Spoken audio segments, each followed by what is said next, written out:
Les bonimenteurs. Il est facile de rêver à l'impossible. N'est-ce pas Jacques Brel qui chantait « Rêver un impossible rêve » ? Nombre de posts sur Internet vous promettent une perte de poids, spectaculaire et en plus rapide. Oui, c'est un impossible rêve. Pourquoi, me direz-vous?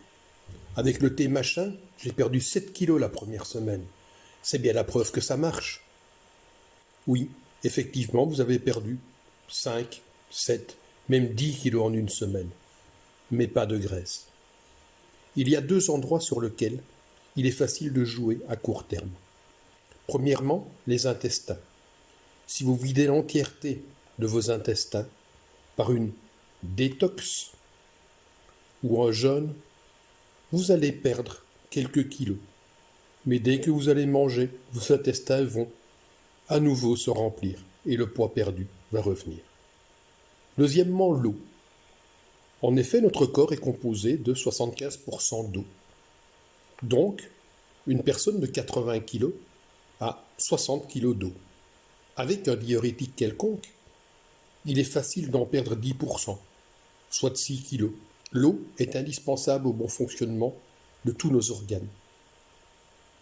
Une fois votre cure finie, votre corps refera ses réserves d'eau.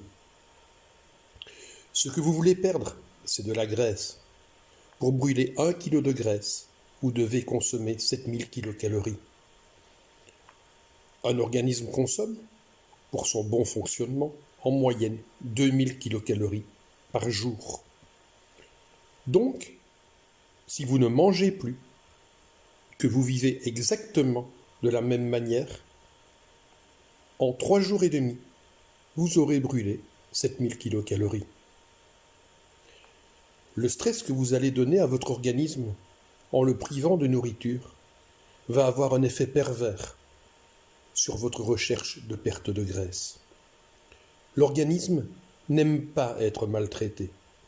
Quand c'est le cas, il fait des réserves d'énergie, donc des réserves de graisse. Vous espérez perdre 1 kg de graisse et votre organisme va consommer du muscle à la place. Le muscle consomme de l'énergie. Donc, en diminuant la masse musculaire, votre organisme va diminuer ses besoins en énergie. Il ne devra pas puiser dans ses réserves. C'est valable pour toutes les tentatives de perte de poids rapide. Pour perdre du poids, il faut d'abord respecter votre corps et lui expliquer quels sont vos objectifs et comment vous comptez faire pour y arriver. Ça passera forcément par un rééquilibrage alimentaire, par une carence calorique et par un peu de sport indispensable. 70% l'alimentation, 20% le sport et oui, 10% le psychologique. Une perte de poids durable ne peut excéder 700 à 800 grammes par semaine.